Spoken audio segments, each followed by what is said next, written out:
Welcome to Xtalk Podcast, a podcast about sex, relationships, porn, and much more. Join us each week as we explore topics in sex health, relationships, and sex work. Now, here's your host, sex and relationships advisor and pornography expert, Lianne Young.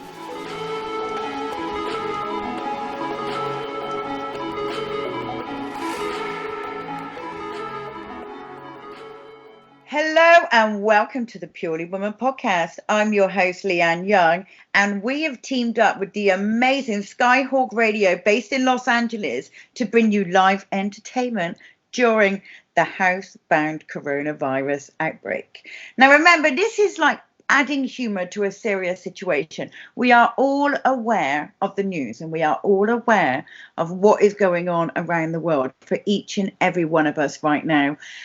And we do believe that we cannot live in front of a television just listening to negative. We need to provide a bit of positive.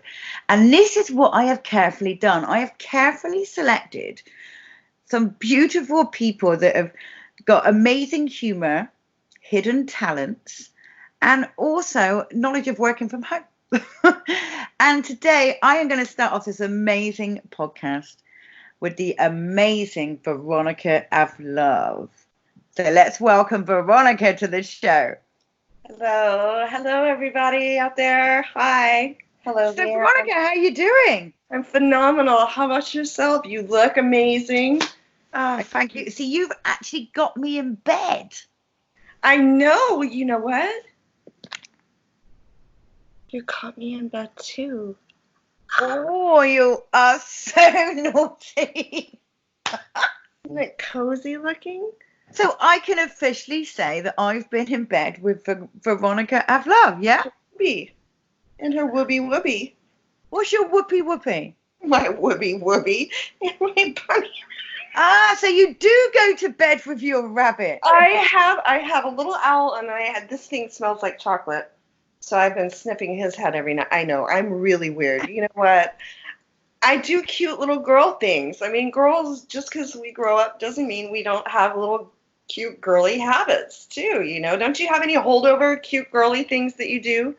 I'm trying to look around my bedroom thinking, what little girly things do I have? No. Maybe I should start. Maybe you can give me a tip. Right, I'm now stuck at home, right, on house arrest. As the world may know, London officially tonight, at the day of this recording, we got put on lockdown for 3 weeks, and I am now stuck at home. Now, I'm not sure if you're aware, but I get sent a lot of pleasure products. So for me, I can pass the time. Okay. Yes, lucky you. Even too much masturbation can get boring. Yes, absolutely.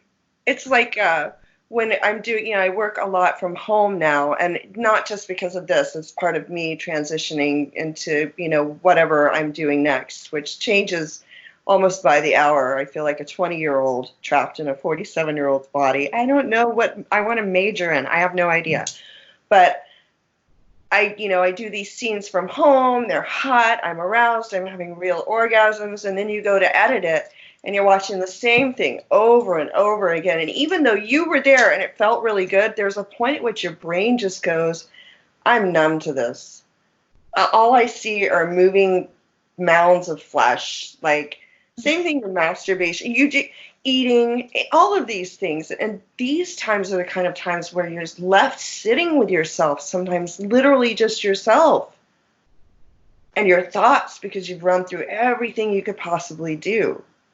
And I think it's actually a good time for reflection and a good time for some humor too, because you start to see that the little things that used to upset you so much, and you look around you, you realize, man, that's like water off a duck's back. Absolutely. I agree with you on that. I mean, I've been fortunate enough. I've just come back from Australia for a month. So I was there, and I've had an amazing break, so I feel that I am able to take on this challenge. I know I actually had a rest. Now, I've met you before, okay? Yeah. So I know a lot about you, but I want you in tell and in personality. You are just you're a true lady. Oh, thank you. You are yourself too. And I'm so glad that I've got to meet you. I'd love to say I've come across you, but I haven't. I've met you. I haven't come across you. Oh boy, well, you'd be scarred for life, so don't worry about it. I like our relationship like this. You don't know what my vulva looks like. You don't. You're one of the few people in my life that doesn't actually know what my vulva looks like. Oh my God. Oh my God. No, I don't. I've never checked out one of your videos. No, well, I mean, it's kind of shaped like that, you know, and it has the little pokey thing and the little thing on the top, and you can flip it around, and sometimes it'll at you and make noises, and then but it's, you know, it's its own thing. And what were you saying to me earlier? You didn't realize that my last name is actually vulva spelled backwards? Absolutely. Explain to the listeners, because I think this is fantastic. Yeah, well, it was an idea of my late great husband's. We were coming up with a stage name for me, and we both like Veronica because it's kind of like a Maryland kind of name. There are certain names that just evoke an image of a sensual woman in your mind. You know, Barbara, not so much, maybe, right? But Maryland, right?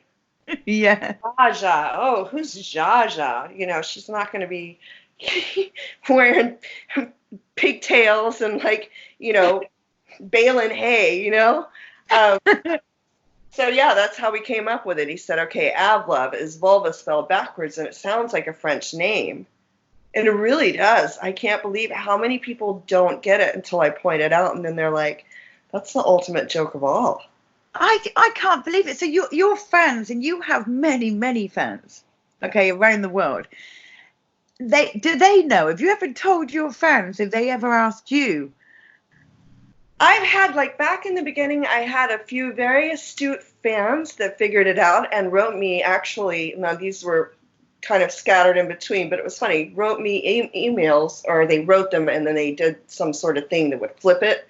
So they'd write me an email completely backwards. And it would be in there, you know, that they figured it out. So, I mean, I appreciate all my friends, my fans, but I do think that I have some extremely intelligent, creative fans out there. I really do. I mean, as you know, I'm an ex-performer from 20 years ago, and a lot of my fans are very intellectual. Yes. Even today, when they say, you know, I get messages saying, oh my God, you know, you were a fantastic performer, will you ever go back? And I'm like, no, you know, once I retired, I retired. Yeah. But I was silly. I used my real name. Yes, I know. That was probably not the wisest thing I'd You know, nowadays it wouldn't even matter, you know that. I mean, I'm still not, you know, I don't want to go there, but yeah, privacy, what's that? Do you know what? You're so right. Talks to me when I wake up in the morning, and I don't have Google Voice Assist turned on or Siri turned on. My phone knows when I get up. All of a sudden, it'll be like, bling, bling, bling, bling, and I'm like, the heck? Privacy? What are you talking about? And I'm not talking conspiracy theory, but just, yeah, I've had people email me, walk up to me in public, and call me by my other name, and that's extremely disconcerting. That's intrusive. It is. So, I mean, not to take a negative bent, but for anyone out there who wonders, us performers don't generally appreciate when you call us by anything other than our stage name unless we personally invite you to. No, that's well noted, because that's I think that's really important, because I do know that, you know, a lot of adult stars get really offended by it. They're like, hold on 1 second, I'm an entertainer to you. And yeah, you know, I had a very private life. Privacy. It's different when you actually tell someone, oh, I have a stage name. I've known many people throughout my life that were performers of other, you know, stage, singing, music, that had different names in real life than they have for the stage, because, you know, what if your name is Bobby McGee? Well, Bobby McGee is probably a good one if you're going to do country, but, you know, what if you have this, you know, what if you're the boy named Sue and you're a wrestler? You got to have a stage name. Nobody wants to watch Sue go out and kick someone's ass in the World Wrestling Federation ring, right? I totally agree with you, but now in my mind, I'm actually thinking, do I know any guy called Sue? No, right? No, but Johnny Cash wrote that song about him. I mean, can you imagine? So sometimes a name like my legal name fits my personality as it stands, but it doesn't fit Veronica. Veronica is a part of my personality somewhere in there, but it's like how Marilyn Monroe did it. She compartmentalized and created this character. And personally, I think it's a lot of fun to play Veronica. I've had absolute pleasure of meeting you in person, and so I get to see the off-screen character. And I must confess, I've not watched one of your movies because I don't need to. I'm but so tell me just a little bit. When did? It's like playing drums. I'm sorry, I got distracted. Oh no, because I'm going to get you singing shortly. Trust me, right? I am going because I know the hidden talent you've got. I mean, you're not just one of the world's finest adult stars, and I've got to say to you, for many decades, I've not really met many adult stars that really can call themselves a porn star. Because I think you can be a porn performer now, but there's very few porn stars. But you really have shone out, from the rest. Now, you've got to tell me, right? How old were you when you got into it?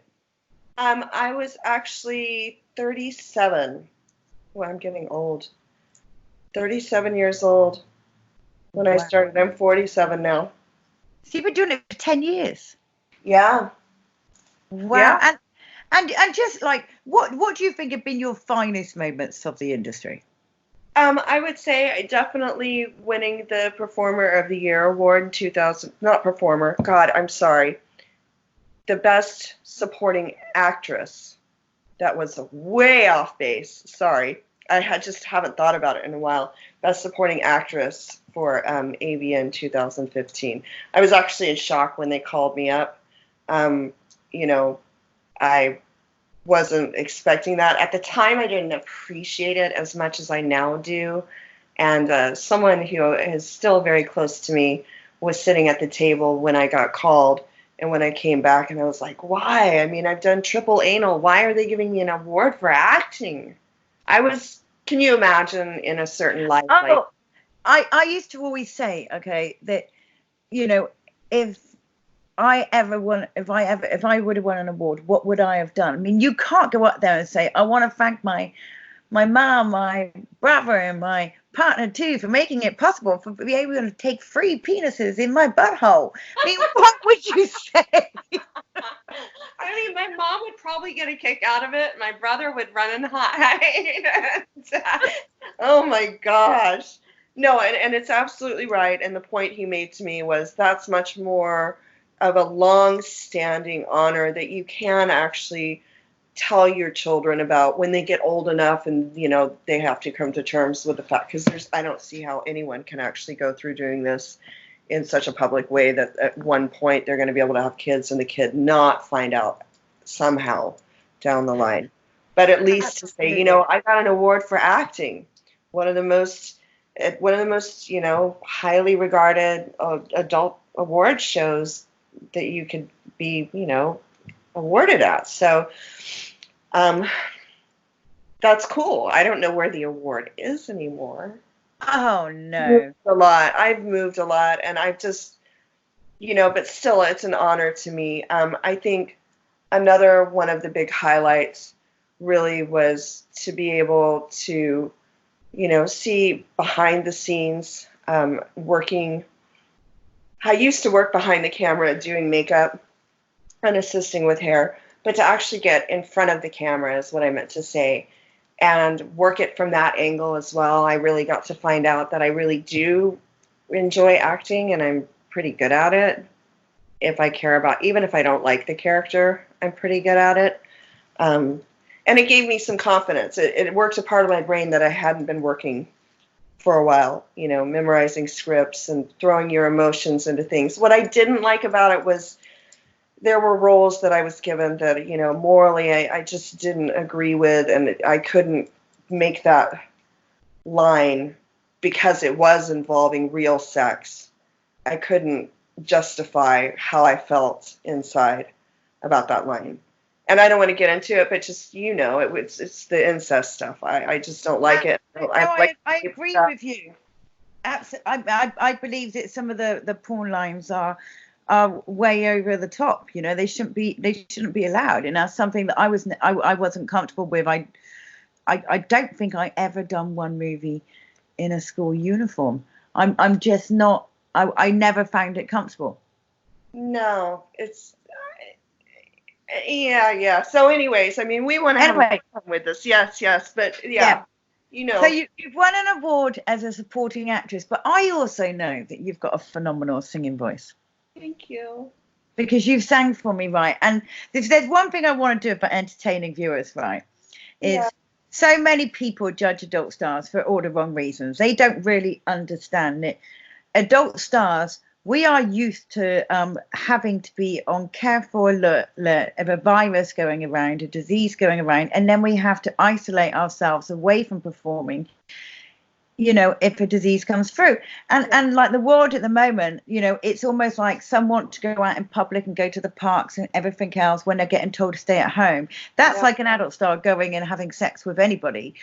They're on leave from work. Point well made, Lianne. That's absolutely brilliant. Maybe that's one of the reasons why you and I aren't panicking at the level that some people are, because it feels like the same thing. Like the last time when I was actively shooting outside of just shooting in my home with myself or my partner, when I was in that testing cycle and someone came up positive, like that time between when you go test and all the next 24 or 48 hours, God forbid, you're just sitting there and you're like, one, you have to quarantine yourself. You're not going to be active if you have a partner. You're not going to do anything unless you're insane. Two, you don't know. This could be like your death sentence. Absolutely. So we're used to that feeling of like, I can't even tell you what a relief it is now to not have to go test every 14 days. Although I think when you're shooting on the regular, it's the best thing in the world. Absolutely. Yeah. But to have that relief of like, wait a second, I don't have to worry about this. People are right now under the worry cloud. They're worried. And for good reason. They're terrified. And I think some people are like, we have to take some time off work. We have to do whatever, The importance of taking that time off work. And as we know, the adult entertainment industry it's been shut down for months at a time when there's been an outbreak of something, for its own self-protection, to stop any spread of disease or anything. And, so that to me, I believe that the adult industry could really teach everybody a lesson about, self-control, self-respect, and also how to safeguard yourself and the importance of safeguarding yourself. Yes. And like I've said to people before, in situations when I was dating and I was having sex outside of my performer pool. And what I mean by that is, instead of only just going to work, because there was a period of time I was a widow and I had to go to work, and that was that was a very interesting thing that I had to grapple with. But at the end of the day, it was still just my job, and I had a family to support. So I would go to work and I would have sex with these people, and these are my fellow workers, and here's my test, here's your test. There's no cuddle afterwards. There's no, it's thank you very much. But at some point, the natural progression of things is you want to start dating. And I had to come to terms with this fact that if I want to date someone and I want to have sex with them and they're not a performer, or they're not currently testing as a performer, then I need to have safe sex with them. Same concept, different situation. Absolutely. You're not just trying to protect yourself. This is about protecting that other person. Or say, this is a screwed up scenario, but I'm just going to say it. What if you're a man and you want to have an affair on your wife, and the girl you're having an affair with has something, and you go home and give it to your wife, and now how are you going to, and you've got kids, and the whole thing's going to end in divorce and a shattered family. Do you know what I mean? Just because you just didn't take that one easy precaution. This is not as easy. I know it's not as easy, but that what a benefit that we have the internet, that we can actually have these streaming live concerts now. We can have things like this where we can talk to each other. I mean, for all the bad that the internet's done, there's a lot of good to it. And I'm glad to see people utilizing that right now and pulling together as much as possible instead of fragmenting. Because I think we were really headed towards, at least in America, headed towards a larger fracture than we're going to end up with, because people are going to have to work together on this one, or it's going to be devastation. You know? Absolutely. I mean, I only read rough figures, I think, yesterday. I mean, I've been busy having a kitchen fitted today, so I've not been able to do much. Yeah. But I mean, it's spread really fast in America right now. And what is the case numbers in the US? I don't know what they are right at this very minute. I don't know. This morning I watched for a little bit, and I believe, you know what, I'll have it. You know what? I'm just going to my phone because we're just talking about the wonders of the internet. Yeah? I don't even dare show my phone. It's such a disaster. Let me have, because it's like, our Americans take note. I do have my microphone. That is not your microphone, Veronica. I already know that's got to be a one. Oh, we might not have. Yeah. Oh, you know what? I will edit that out if I wasn't allowed to pull that one out. I thought it was funny, but. Oh my God! Absolutely, you can bring it out. I don't mind. I mean, it's a pleasure product right now. It's probably one of the industries that's going to be making money. Yeah. And not only that, it's going to be releasing a lot of built-up tension, because there's going to be a lot of frustrated people at home. It's one of those things. You can eat, you can sleep, you can laugh, you can dance, there's many things you can do, but an orgasm is really, really good for you on so many levels, just like all those other things are. But aren't there studies? I mean, I would imagine you're probably really up to date on this kind of stuff, that after an orgasm, a female's hormones elevate, and her lips flush, and it's like it's absolutely, yeah. The endorphins get a beautiful release, and it makes you very relaxed. And I'll fully admit, I absolutely love having an orgasm. I don't think I've ever had one bad one. No, they're all good.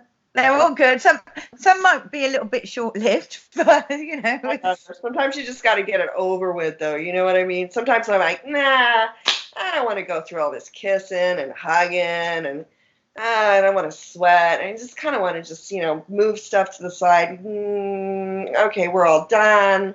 Now I don't feel like snapping anyone's heads off, and I can go about my day now. Thank you. You know what? That's exactly right. If I'm in a bad mood, I used to be able to have an orgasm and I'd be out that mood. Yeah, it does. I think orgasms and laughter are probably very close to each other, at least as far as my scale of like how I would quantify pleasure. Laughing and having an orgasm, they're really close to each other. Have you ever just laughed out loud during an orgasm? Do you know what? I don't think I've ever laughed out loud actually during it, but probably right after I probably have, because that sense of relief just makes me like I just laugh. Great. It's great. No, sex is a wonderful thing. I do think it's good. So if you ever when there was lockdowns in the industry and you've been at home, what did you mean? Have you ever been in such a situation of being like having to work from home, and having to like kind of not really see many people? Not to this level. I mean, I really have to say my biggest experience with this has been with just making sure that I'm not having unsafe sex, So this is different. I feel like, I can offer a little bit of advice and wisdom, but at the same time, we're all of us are dealing with something that's like it's a huge unknown. Well, it's alien to all of us. It is very unknown. And how does it affect the adult industry? That's an interesting question. I'm going to make a guess because I'm not even located near the epicenter of where all these shoots take place anymore, and that was because I was, actively planning on transitioning my way. I'll probably stay somewhat in the adult industry, but there's a point at which, as you well understand, and you look phenomenal. It has nothing to do with looks. You just get to a point where you're like, nah, I just don't want to. Or at least I am. Maybe there are some people that never do, and I don't judge that, But there's just a point where I'm like, yeah, I'm getting older here, Yeah. Body's changing, and sometimes I'm not super stoked about it and want to show it off to the world until I've had 3 months of personal training. Does that make sense? Of course it does. Absolutely. It's a lot of pressure to be, a famous adult star. It's exceptional pressure. It's just the only thing that I think is weird about it is that when you're walking down the street and you're in your regular normal mode and people come up to you and you're like, okay, one, that lets me know they're not ashamed of sex. So that's a good thing. But two, I'm in public and I'm uncomfortable with the fact that I don't know if you're looking at me and you know who I am. I don't know if you're clocking me. But that is such a rare thing. It does happen. I feel like the only other thing I would love to see change is that if you want to transition it out, that you wouldn't have to jump through these weird interview hoops where, my last 10 years of job history is acting and being, I understand camera directions. I understand how these things work. I'm highly intelligent, highly adaptable, but to have to put that on my history to a prospective employer, there's just too many attitudes out there towards adult stars that I think have dehumanized us. And you're right to bring this show forward and to let people see that, just even through all that you do, and you're amazing. You've helped me through a horrible time. Oh, you little sweetheart. Appreciate you. No, I know you give your time. You're a hero in our ranks.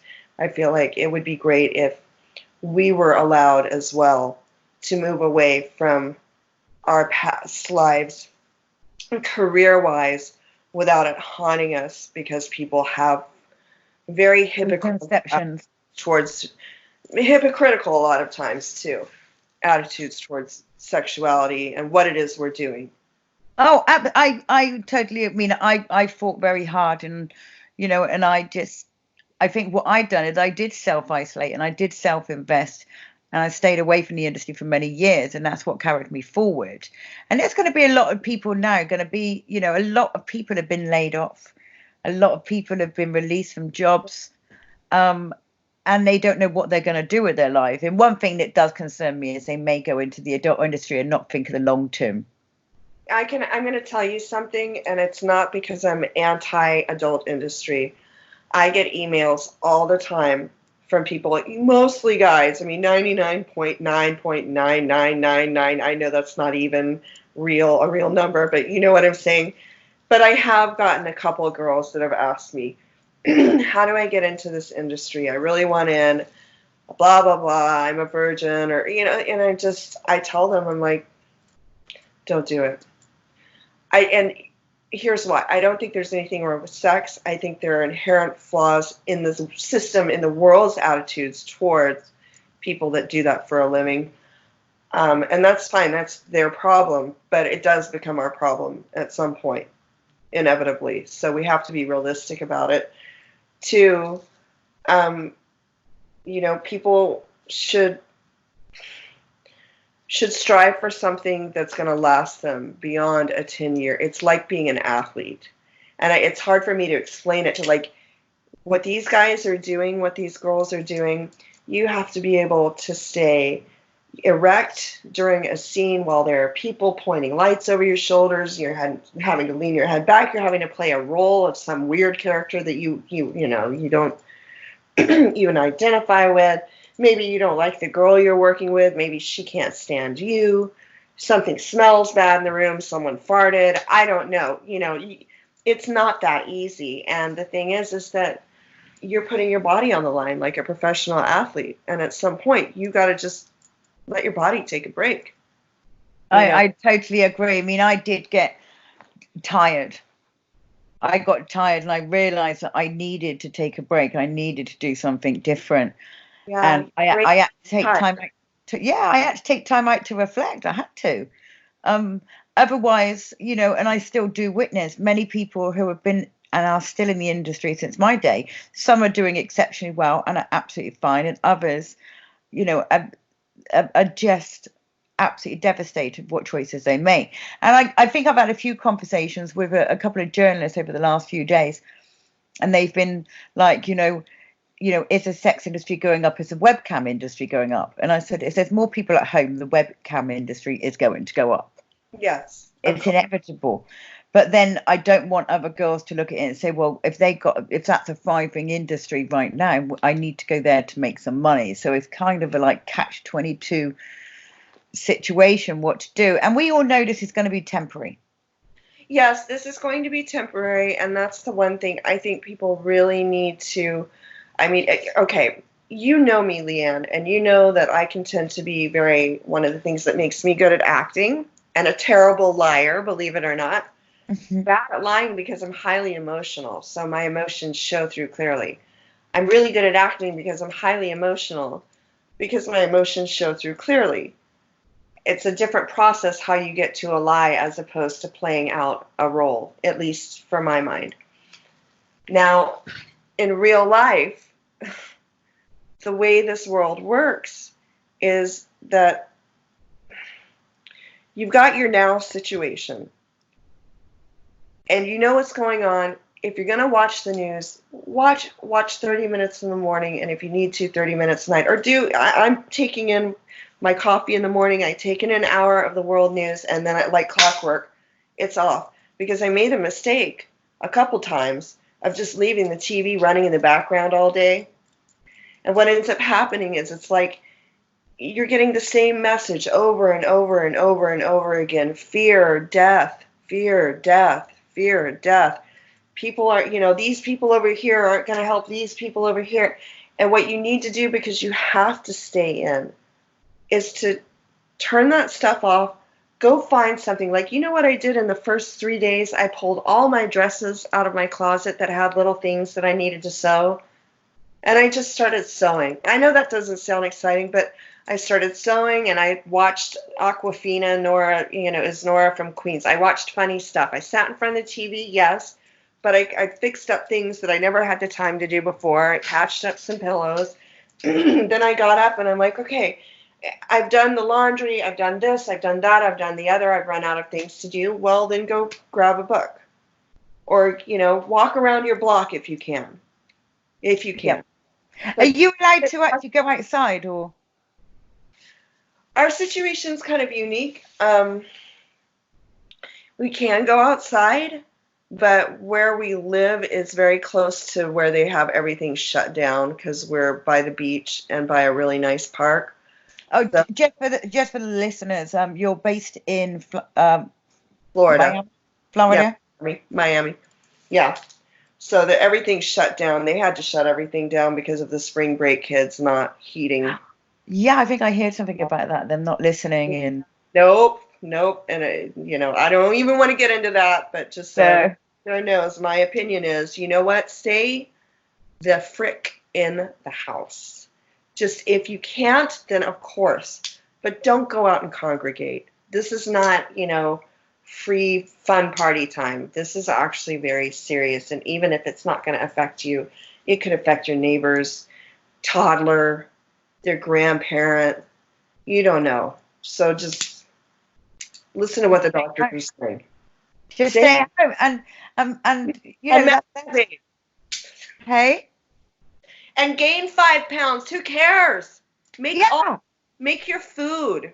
Do stupid, silly things. I mean, I'm gonna start deconstructing some of my old necklaces and making new foot jewelry. Those little footless ankle. Yeah, I know what you want about. Yeah. Yeah, I'm do the stuff that you never get to do. Unfortunately for me, I can work from home, and I'm going to be blessed to some degree through, hopefully this doesn't last long for everyone's sake, but, at least it's not like all of a sudden I got jolted into some new reality. I work from home. I'm offering Skype sessions to people. It's better than a date, and you're definitely going to get some at the end, so to speak, visually at least. Yeah. And you didn't waste your money, and you got what you wanted. It only took you half an hour, and you don't have to, worry about coronavirus. I mean, efficiency is key to most men, right? It only took you half an hour, and bada bing, bada boom. Woo! And that wasn't even a bottle of wine. I mean, a good bottle, at least, a good bottle of wine and a nice dinner. So visual release.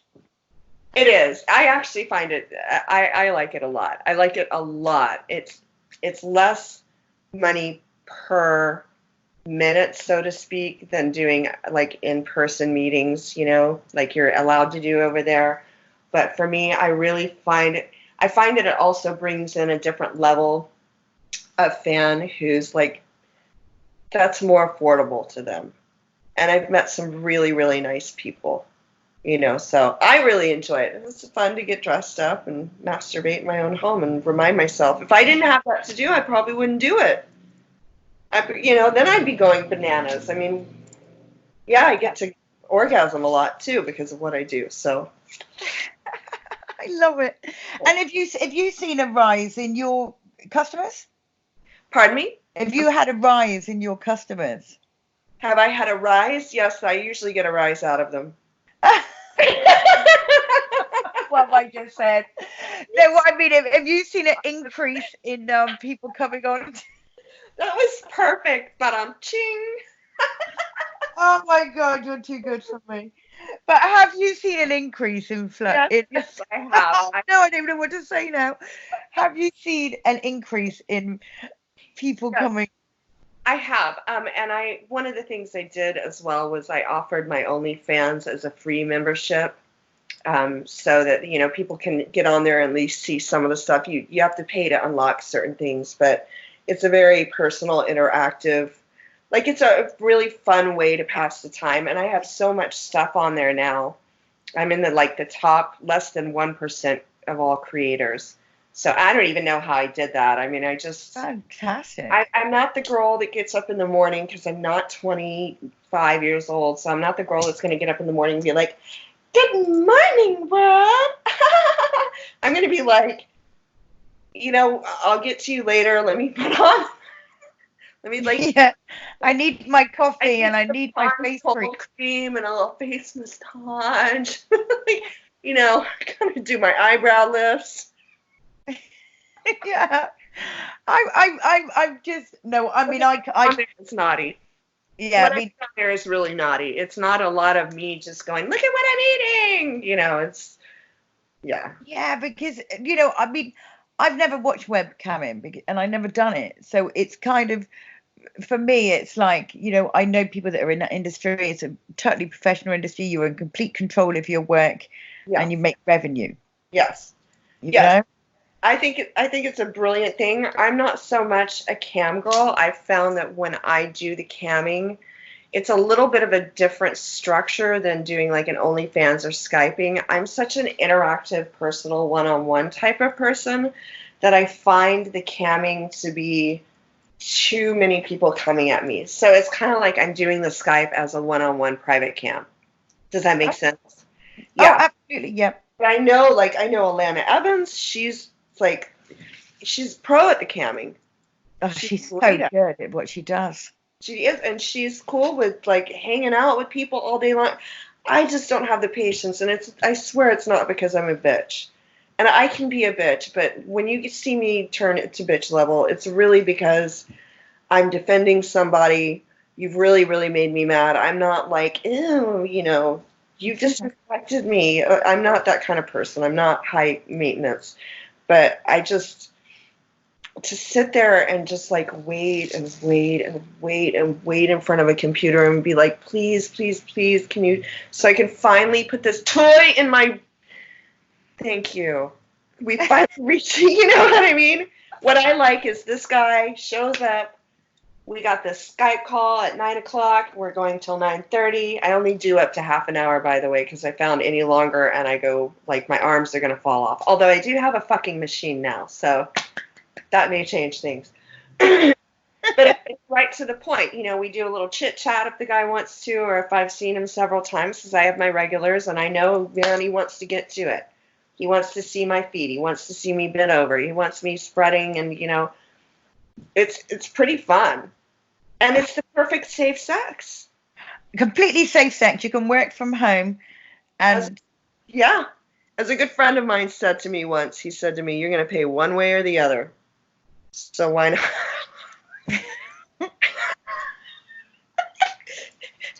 And trust me, he paid quite a bit for the first divorce. So, because we were joking around about, you know, how much it costs to take a lady out on a nice date, and then you don't even know what's going to happen afterwards, or is it going to be a waste of money? And this is someone who's in an echelon of, like, when you go out on a first date, you're going to go somewhere that's, you know, you're going to have a nice bottle of wine, you're going to have a nice meal, and that tab's going to be something large, and you may just end up dropping her off at home.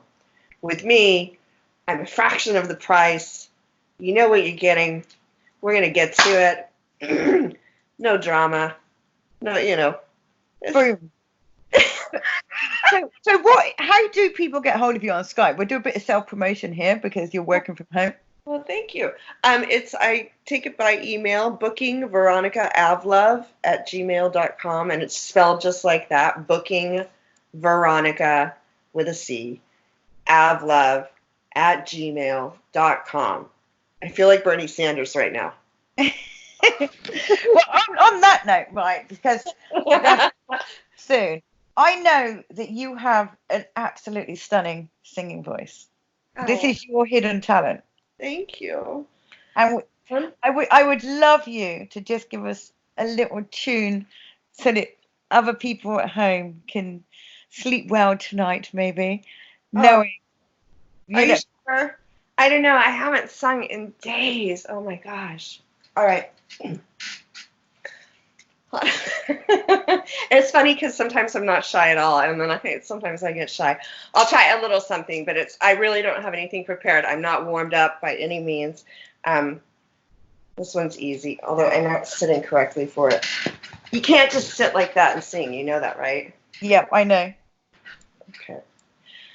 Summer. I can't sing right now. We're gonna have to. I promise you, I'll send you a clip. No, it's so good. I promise you, that one voice is not warmed up. I don't think I can do it. Okay, then what I want you to do is just promise to send me a clip. I promise you, I will. I promise you. It's just, you know, when you're really good at something and then you try to do it and you know that that's not the proper time to do it, like doing a backflip after you like stretch your hamstrings. Yeah. I know exactly what you mean. But I would love to see a clip of it because then we can post it out so that I will do that, I promise you, because I know that my partner really, really wants me to do that too. And I want to do it. I just have to warm up the throat, and I have not done anything. I've had coffee today.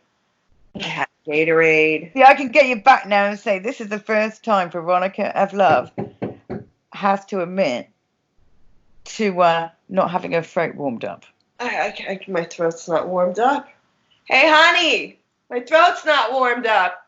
Oh, what should you do? Oh, no. You are too funny. Right, we have to wrap this interview because we've just gone past schedule. So I know it's been so wonderful chatting to you, Veronica. And I promise you, I'll get something over to you. I promise. I would just rather do something well than not, than put something icky out there. I love you, Lianne. You are the best. Thank you for inviting me. I love you too, Veronica. And what last parting words do you have for your guests, for your fans? Be good to each other. Just be good to each other. It's just as simple as that. I think it's really that simple. Oh, you're one in a million, Veronica. Thank you so much for joining me today on the Purely Woman podcast. It's also going out on Skyhawk Radio. And absolute pleasure. And any listeners that are out there that feel they can really contribute to giving out some advice to people and providing some humor entertainment, please do contact me on leanne@purelywoman.co.uk. Once again, Veronica, thank you so much for joining me. I love you, Lianne. Thank you for having me. You just keep on trucking. You're the best. I will be. Thanks for listening to Xtalk Podcast with Lianne Young. Make sure to visit our website, skyhawkafterdark.com, where you can subscribe to our show in iTunes, Google Podcast, or via RSS, so you'll never miss a show. While you're at it, if you found value in this show, we'd appreciate a rating on iTunes. Or if you'd simply tell a friend about the show, that would help us out too.